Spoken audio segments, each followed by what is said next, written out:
how can we add humor into your ads? Let's talk about that. So there's 3 ways that I like to use humor, and that's an exaggeration in a funny, ethical way. You can exaggerate benefits and results, you can exaggerate pain points, or you can exaggerate testimonials. And you're like, how do you exaggerate testimonials in a funny, ethical way? Well, I'm going to tell you how. So I love before and afters, because testimonials are cool, but some of you guys don't have testimonials, and real testimonials are fun.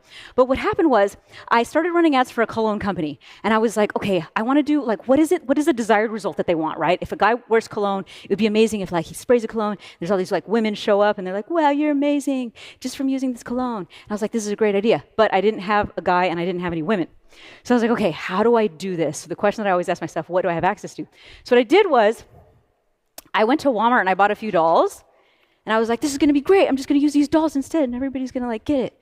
And so I was just like, hey, check out this cologne. If you want to smell good and you want to, some help with the ladies, check out what these before and afters, what happened. And so I did this, and I was like, hi, I'm Billy. Nobody loves me. Nobody wants me. I'm going to die alone. And then I was like, watch this. And then I sprayed it with a cologne, and it was like, oh my God, Billy, I love you so much. She's like, mwah, mwah, mwah. I love you too. And then he's like, oh, but wait, what am I going to do? All these girls want me. How am I going to choose one? And they're like, oh, you don't have to choose one, Billy. You can have us both. And it was like, oh, this is great. Okay, that worked. And then it was just like, click the link so you can buy your cologne. So that's how you could just exaggerate your before and afters. You don't have to be so serious all the time.